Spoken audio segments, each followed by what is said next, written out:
Good morning. How are you doing? Good morning. Good to have you. Very well. Thank you for you having me. You look very, very well for your age. I do? Yeah, you do. Well, you have to be careful how you live your life. Right. What's the trick? Oh, my goodness. Did you see the video of former president of Nigeria when he turned 85? Right. Okay. He said there's something called STEMs. You know, you have to watch your diet. Right. You have to exercise. Right. You have to check with your doctor every year. And then keep good social relations. And that's what I do. That's all you do. That's it. You're a fantastic man by all standards. Thank you.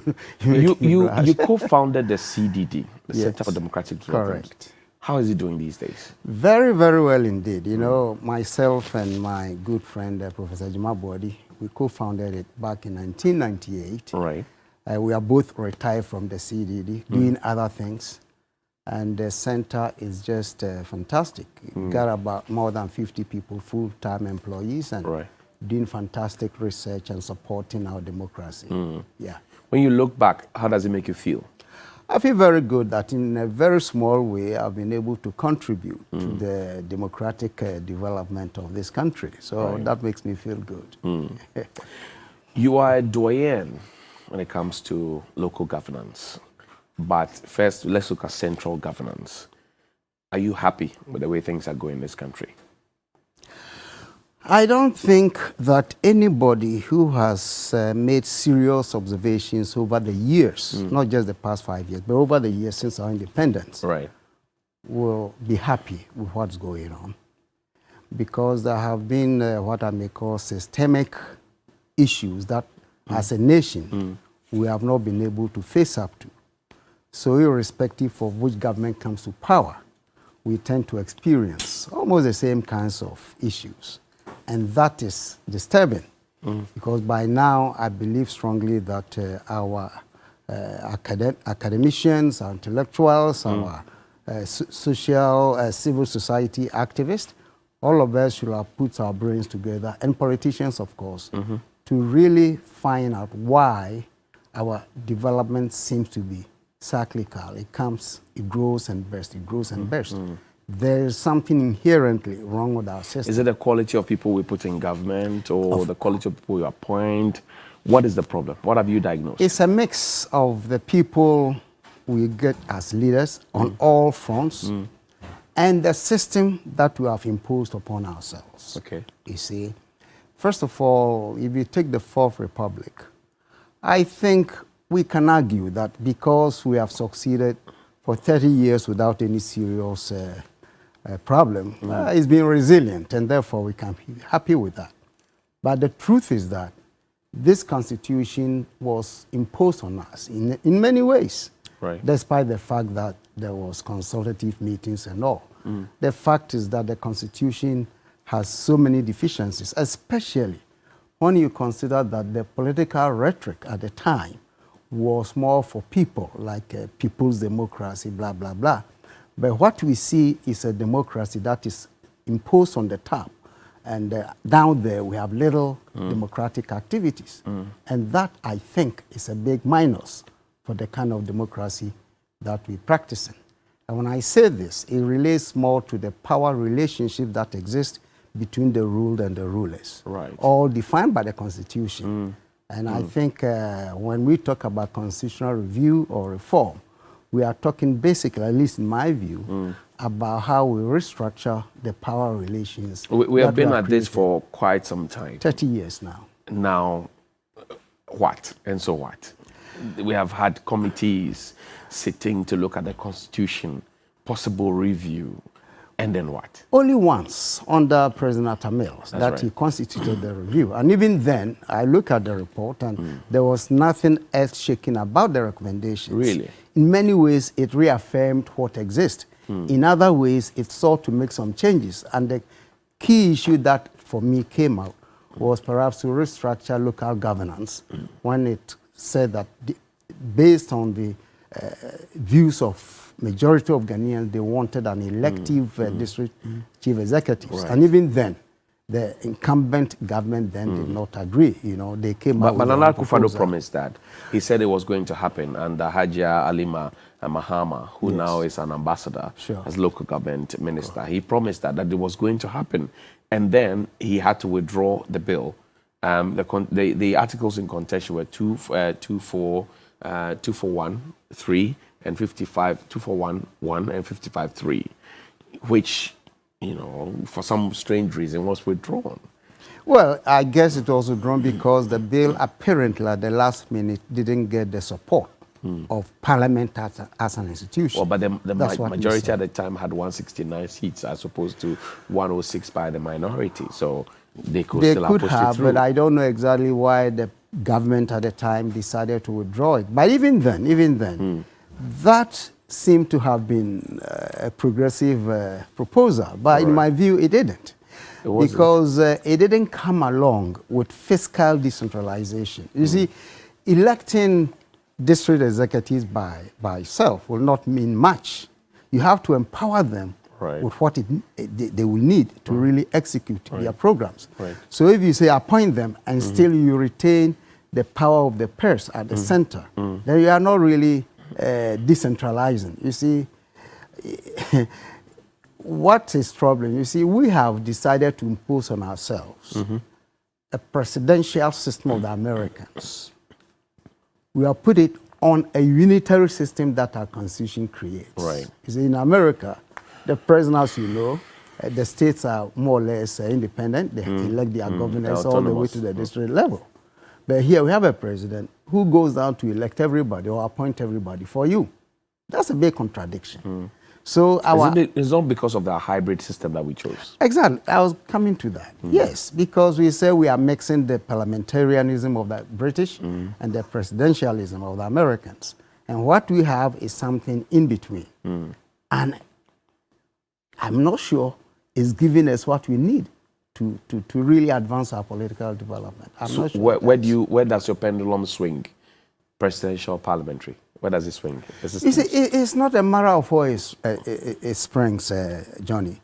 It's a matter of creating something that suits your peculiar environment. You see, people make the mistake. Democracy is not a straitjacket. It is not something we have to copy necessarily from the British or the Americans. Democracy requires every country, every society to look at its history, its culture, its norms, everything, and then you create institutions and systems that will help you actualize the principles of democracy, which are universal. Right. Principles of freedoms and all. Those are universal. You don't have to be white to enjoy them. You see? So the challenge for us has been our inability to think deep, to create structures that reflect our uniqueness as Ghanaians, looking at our history, our culture, our traditions, and everything. For instance, let me tell you something.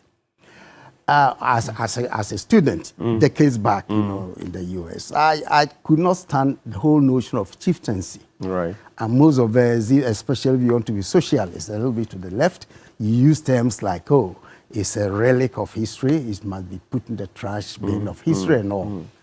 But after being here for this long and studying our system, it amazes me that the chieftaincy institution is not properly located in our governance structures, at least at the local levels. Act 936 doesn't recognize them. The local governance law doesn't recognize them. And that's the point I'm making. But you know what? You observe it yourself. You discover that, by and large, most Ghanaians own greater allegiance to their traditional rulers than civil rulers, those that we elect. That's right. If your chief summons you to the palace today, I'm sure you run, depending, of course, on the circumstance. But most people will not even respond to the calls of their district chief executives, even their ministers at times. So there is this primordial relationship that continues to exist between the Ghanaian and the traditional structures. But we haven't seriously considered how we place these structures within the new context of democratic system that we have created. It requires some deep thinking, but I think oftentimes you don't think deep enough and we just pick from here, pick from there, slap it together and think it can work for us. The Council of State is one of the institutions of our land. It has the National House of Chiefs President as part. It has the former CDS, former IGP, former Chief Justice, who all retire on their salaries. Correct. And while they are holding on to their salaries, they still get allowances monthly. And then when they are done with their work, they get ex gratia. And then they have to advise the president. Yes. And the president can decide whether to accept the advice or not. In your view, is the Council of State still relevant in this day? Johnny, you're asking pointed questions here. Look, a good friend of mine at CDD once said, and said it wisely, that if a president of this country, or for that matter, any country wants to seek advice, that president can call any one of the 30 million people that we have in this country. Right. So in other words, the argument he made was that, is there a need at all to constitute a body of 30, 35 or so, and to be paying them, giving them vehicles and all this, when in fact, like you said, an advice given to the president is not binding. Right. Okay? So one will question the relevance.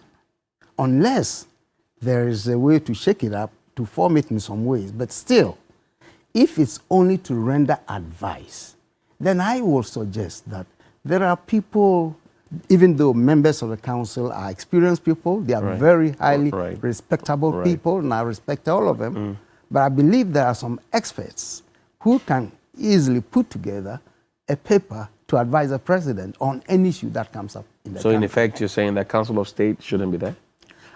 All I'm saying is that if it's a matter of advice, the president has a right to call any of the 30 million people that he rules for advice. And not pay for it. And not pay for it. So the Council of State, which is being funded by the taxpayer, should go? In a larger scheme of things, especially if you're looking at our budgetary challenges, then it be one of the institutions that personally I would recommend not to retain. The president has not done any major reshuffle. How does that sit with you as a governance expert? It's a little bit surprising because if you look at our history, as well as other countries, after 5-6 years, you will expect some kind of reshuffle, serious reshuffle. But that has not happened in this particular case. So either the president has full confidence in these people that he appointed, and he thinks they are performing at the optimum, and therefore no need to reshuffle them. Even though publicly, I think there is a strong public opinion that some of those guys in the cabinet are tired or something, all kinds of issues. But, you know, in this system, the president has a prerogative to retain whoever he wants to retain, and therefore he hasn't. But as a governance person, I'm a little bit surprised that all these years, the president has not found the need to reshuffle and bring How soon should the president do a reshuffle, if you had to advise him? You see, first of all, in the first term, there was a minister for monitoring and evaluation, Dr. Akutwose. Exactly. And my expectation was that that ministry was monitoring and evaluating the performance of not only the ministers, but all government They had agencies. one session where they said all the ministers had to appear before him to be evaluated. That was all we had. Correct. So if that system was in place, then my suspicion is that the president was fed with information on the performance of these individuals, okay? And based on that, I guess he could have made certain decisions. Now, as I sit here, I don't have any substantive evaluation, but just strictly on public sentiments, public opinion, it's clear that there are certain ministers that the public believes should be given some kind of a little bit of leave for others to come in to refresh the government. Because the whole idea of even changing governments every now and then through democratic processes is to refresh government, to refresh governance, so we can get some new ideas, new energies and all that. So I think public opinion is strongly in favor of infusing the government with some fresh blood. Do you support the view that, for example, more young people should be injected into the government and then the older people become supervisors, say board chairman, You have a CEO who is a young person who is working, active, and then the older person is the board chairman because he knows, he has experience, and then he can guide. Do you support that proposal? Not really. I think there should be a fair mix. You see, if you look at other countries, somebody 70, 80 doesn't mean the person is completely brain dead. It's not like that. You see, in fact, it may surprise you that in the Western world, especially in the United States, when it comes to teaching, you find older people who are more seasoned still teaching, because the belief is that the older you are, the wiser, and therefore the more experience you can impart in others. So it's a fair mix, and I think we have experienced that in this country. On the males, for instance, a lot of young people were given ministerial or deputy ministerial appointments, and you find the same in this government. But the idea of a wholesale packing on the side, so-called old people, and bringing a new one, that will not be the Should the government cut down the size of its ministers, downsize? Absolutely. I've said this many, many times. To how many? The number cannot be magical, but I believe that this country can run effectively with at least, or not more than 50 ministers. Yeah, sure. Absolutely, because there are certain ministries that seem to be duplicating what they do. We can merge them. You see, we can merge them. And the size of Ghana doesn't require, as we used to have, around 20 and now 80. We don't require that. Look at other countries. Huge, big in terms of the economy, and they don't have as many ministers as that. I think many of these ministries can simply be units within ministries, you see. So cutting down the size is important. And it's not only in terms of the ministers or the ministries. The size of government goes beyond that.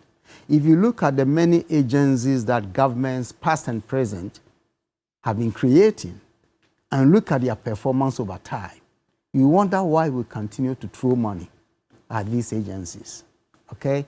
So it's a matter of reinventing government to streamline things, rationalize certain agencies and appointments, and getting the best out of what we can have. But at the moment, I think when the Minister of Finance tells us that, not this minister, all past Minister of Finance, they tell us that at the moment about, say, 70% or plus 75% of our national revenue goes to consumption, salaries, emoluments. That is serious.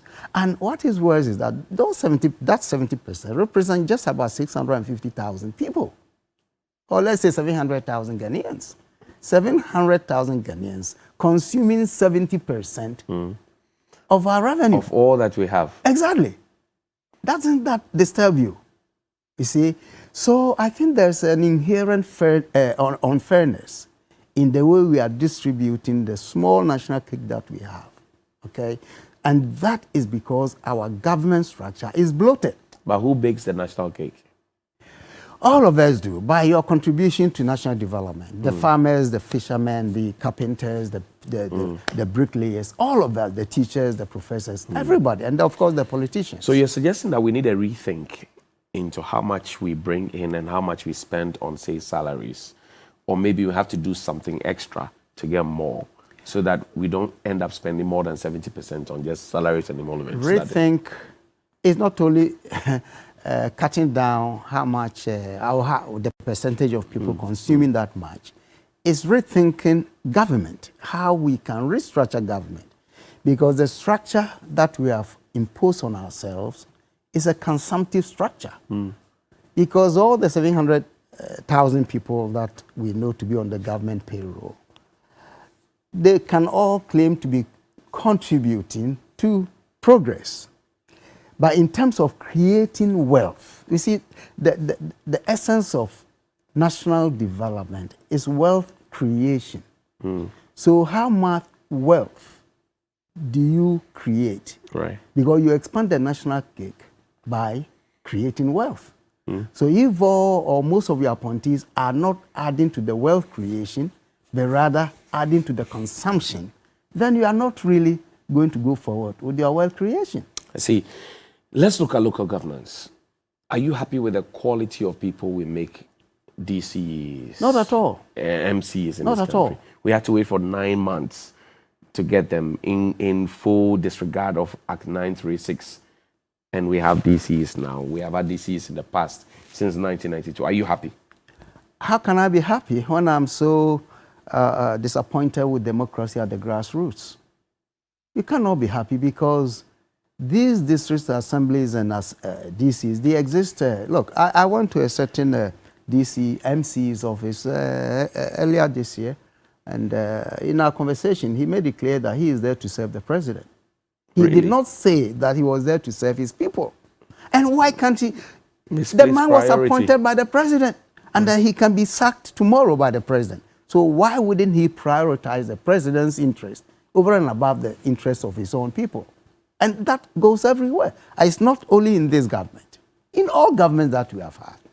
It tells you something is wrong with our local governance system. Okay? And you're talking about the quality of people we get. We make us DC, we make DC. At times, you look at them, you meet them, you engage them, and you are not sure you are engaging somebody who is heading a district of maybe 100,000, 500,000 people.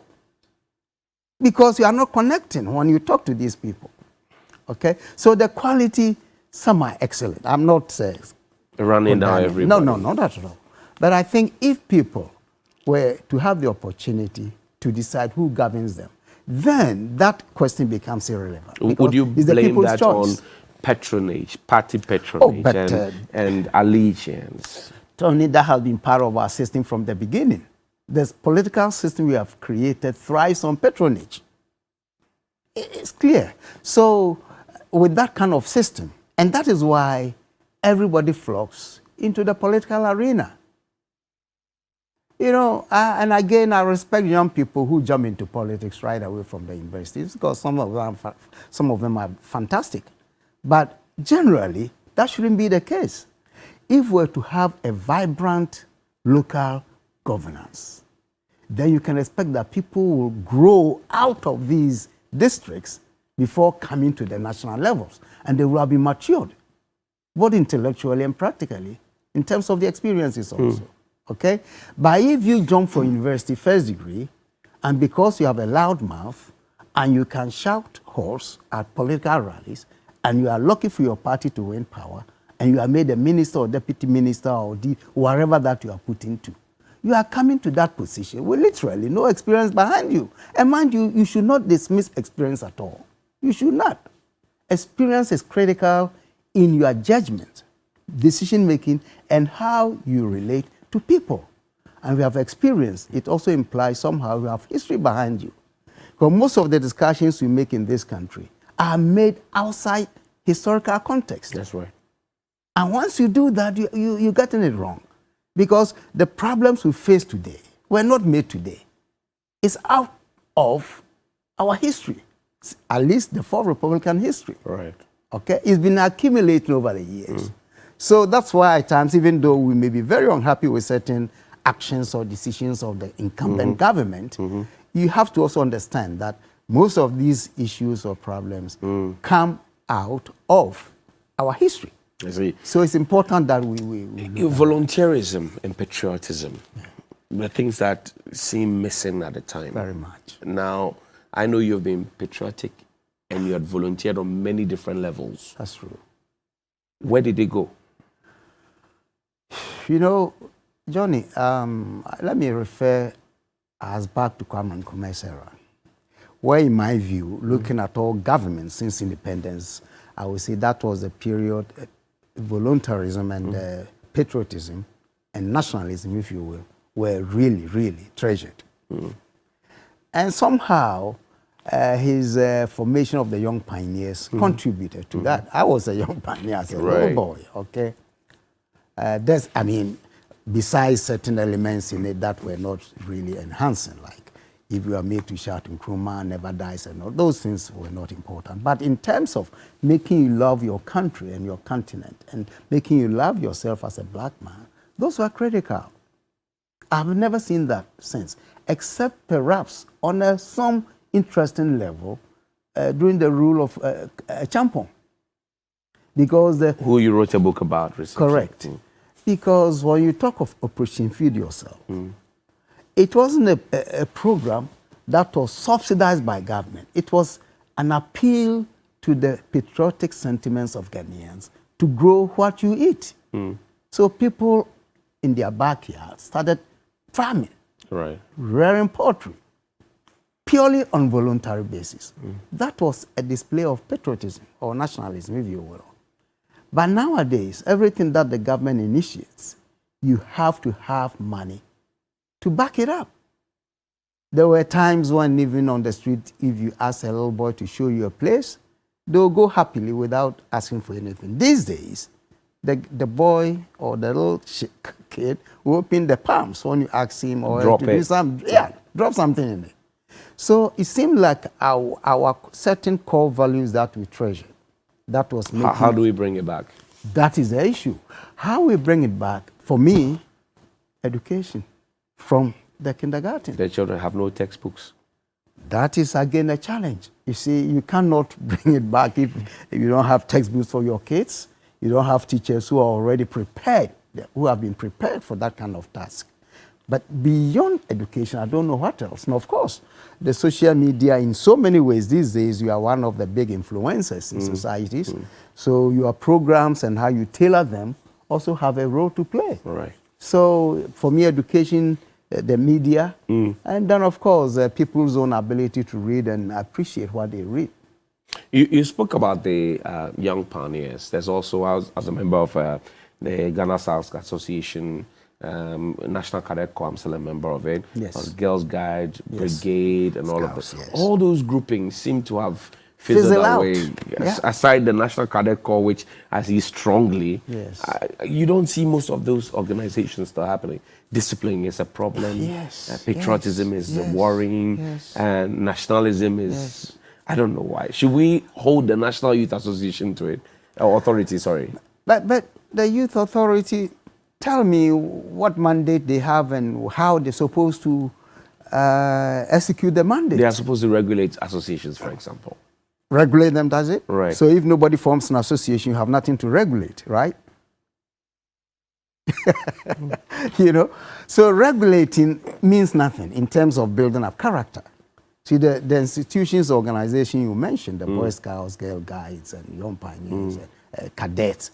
These are institutions that instill discipline and national consciousness in people. That's why there was a time I really thought even this cadet in school should be made global in terms of giving it to all. Spread. Exactly. Right. Spread it all over the place. Because 6 months in the military will teach you some discipline. That's right. And some national consciousness. 6 months will do that, okay? In the absence of that, we were thinking churches will fill that role. But again, what do we see?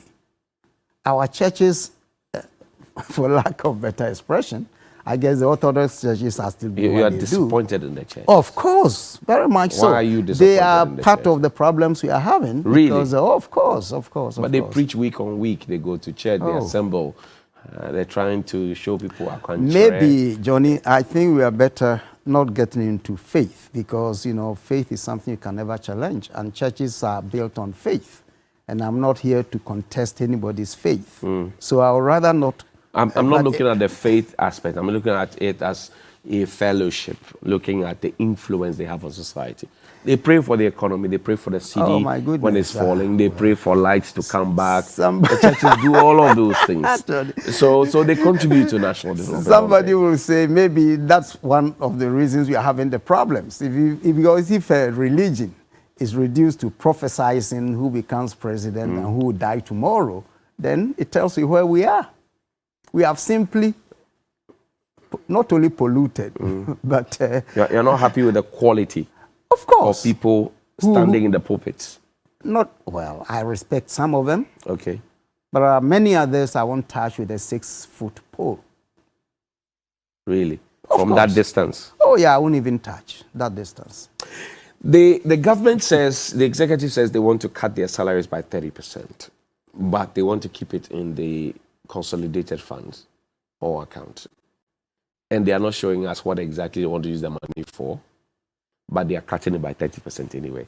from the governor's perspective, how does that sound to you? Well, first of all, the decision to cut the salary, I think, is timely.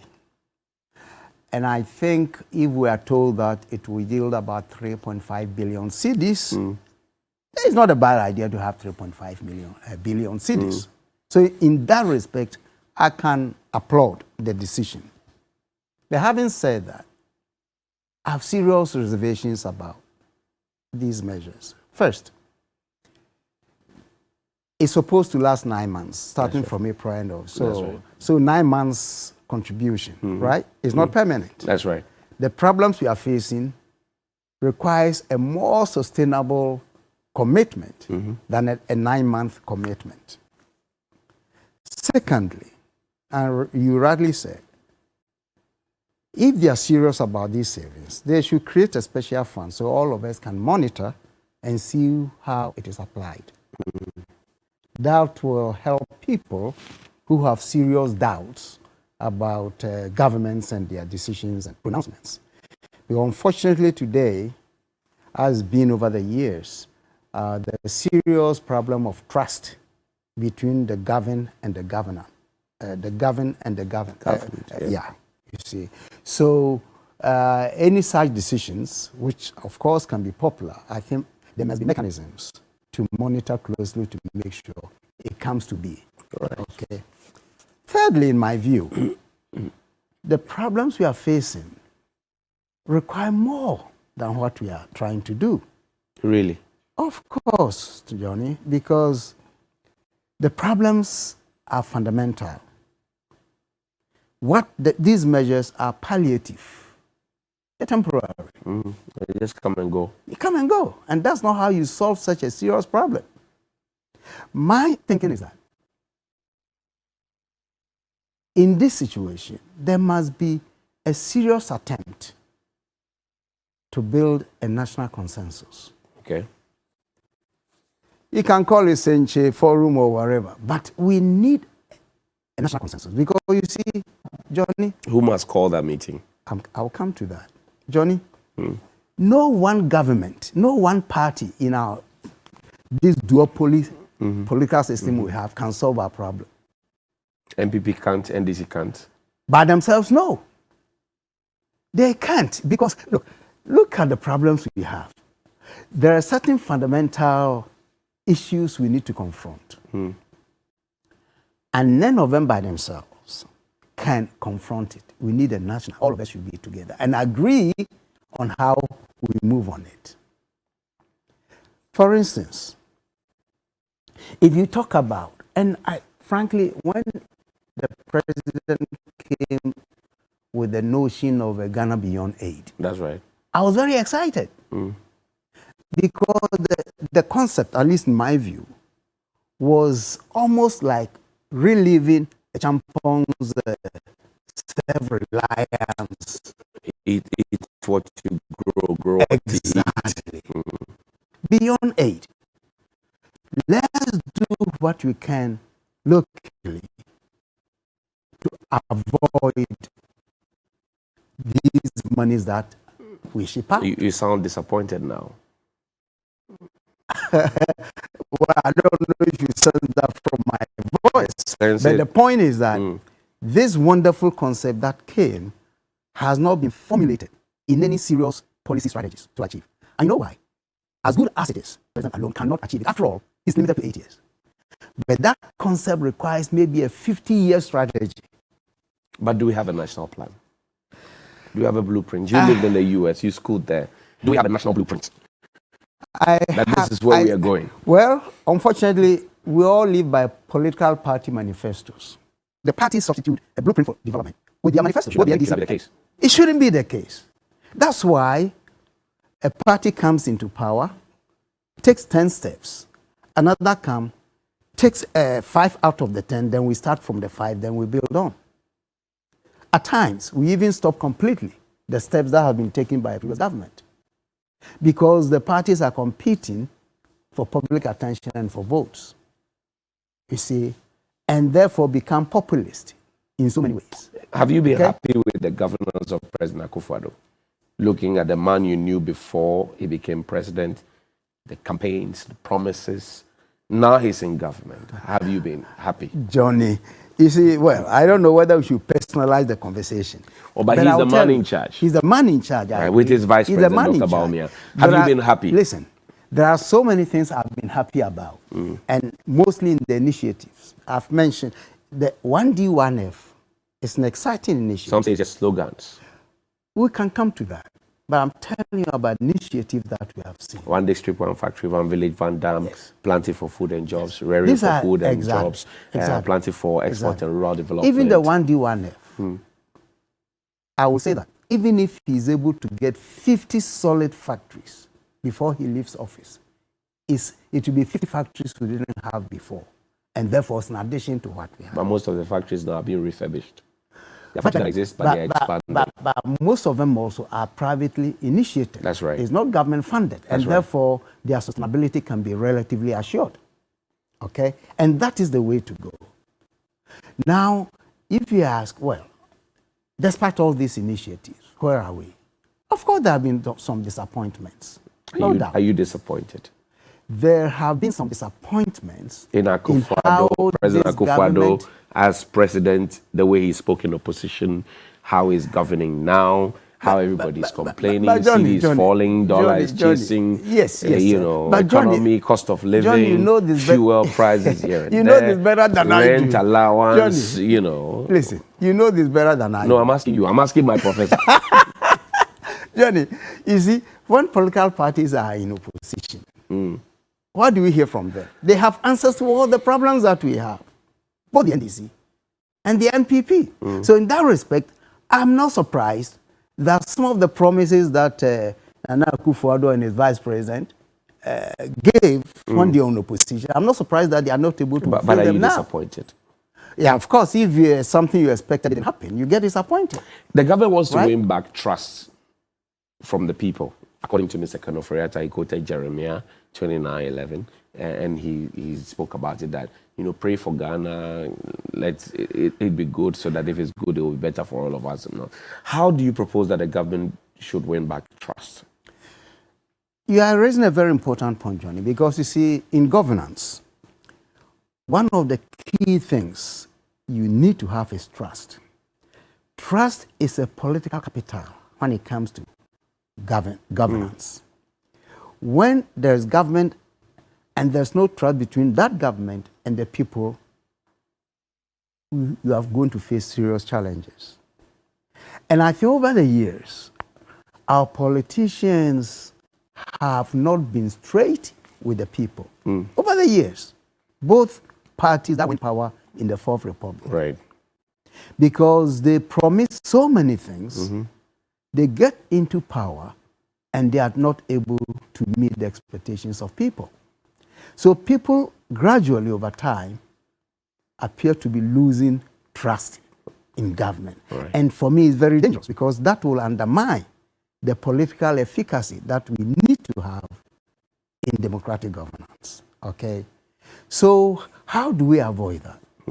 I think politicians should be measured in terms of the promises that they give. You know, these days, it's not easy to say something yesterday and think that it's gone for good. Right. The internet never forgets. Oh, my goodness. Right now, I'm beginning to see some playbacks of things that were said yesterday and that have been said today. You see? And I think politicians will be mindful of that alone. They will be measured in their pronouncements. Okay? Well, somehow politicians don't seem to learn from. Well, but the pronouncements have been made. We are where we are now. Advice was given in the past. It wasn't taken. Now the government has realized where we are. We're between the rock The hard place. and the hard place. How do they win back trust? It's a very difficult question. It will really depend on the change of mindset of the governors, the rulers, their mindset. You see, the problem we are facing today, John, is an accumulated effect of what we've done over the years. I like going back to that. It's not to simply excuse anybody. Right. Because if you look at the debt, where we are, reaching a point where we cannot even go out there to borrow because we have no good record to recommend us. But these accumulated debts, from what I know, when President Kufuor left office, the debt was around 8.5 billion. That's right. Then the next 8 years, it came to 135 or something billion. 120 something, yeah. 128, 130 billion. Look at the quantum job. Then over the past 6 years, it's moved all the way to 350 or so billion. You see. It's too much. Too much. Within a short period. A short period. Because it has been easy for governments, I guess because Ghana is seen by the world as being rich in resources, and therefore have been happy to give loan us money exactly. and then take interest and take the loan Precisely. paybacks. To the extent that we even have to borrow money to pay the interest on the capital that we are borrowing. Anyway, it's heartbreaking. Prof, we have to go. Our time is up. Oh, really? But we're very interesting because I don't want to end, but I'm being counted down now. That's my final question to you. What are your views about the e-levy? You know, first of all, is it necessary? It is necessary to some large extent. Okay. Not to the 1.5 or 1.7. I think that's too much. Okay. But if you look at the situation we face, Johnny, we need to bail ourselves out. What I'm really concerned about is when we collect that money, how do we ensure accountability? How do we ensure transparency and how that money is used? This is a problem across board. Being transparent and being accountable on the part of our public officials. Because if we cannot go out to borrow, and our revenue generation internally is not enabling government, I'm not talking of this government, but any government that comes, to meet the basic needs that the people have, then where are we? So there's a need, but I think it should come with a big caveat. That you are not collecting the tax without those accountability measures. Because, Johnny, let me tell you, if government changes in 2024, whichever government that comes to power, we need to find the money. If it's not e-levy, we will suffer. It can be another form of taxation. Prof. Boche says that the next government will suffer. Well, I won't be surprised. It has to cough out money. Correct. Because everything is messed up. Precisely. So but I think we need to strengthen the systems of accountability and transparency. Ghanaians are not happy with the e-levy. They are not, but we have to find a way to let us understand that if it's not e-levy, it should be something else. Town hall meetings, are they working? Town hall meetings on what? The economy, e-levy, are they working? Oh, man. After people already made up their mind, you don't go out to do town hall meetings. It's a waste of our resources. It came too late. It's a waste of our resources. I didn't see why even they decided to do town hall meetings when the institution that's supposed to support it is opposing it. There was no need for it at all. So it's a waste of our resources. In that respect, yes. Prof, that's your camera. 1 minute for you, Kufuor Foundation. What's happening with the old man and you? 1 minute. Oh, my that's goodness. Your camera. I'm not asking any question again. We are really interested in building the leadership for tomorrow. So we have this fantastic Kufuor Scholars Program that currently has 90 students from across the universities in the country, and we give them 3-year-long leadership training. It's a fantastic program. We give them 3-week-long leadership camps every year and so many other activities. That is the former president's own way of saying that, look, if we need to transform this country, you need to have leadership transformation, and that is what we are working on. Thank you. Professor Bafo Adjumake is my guest. He is the CEO of the Kufuor Foundation, a former diplomat to the UN from Ghana. We're proud of him. And also, he is a co-founder of the CDD. Prof, thank you very much for joining us this morning. It's my pleasure. We're grateful. We'll see you after the break. There's more Hail New Day. Stay with us. We'll be right back.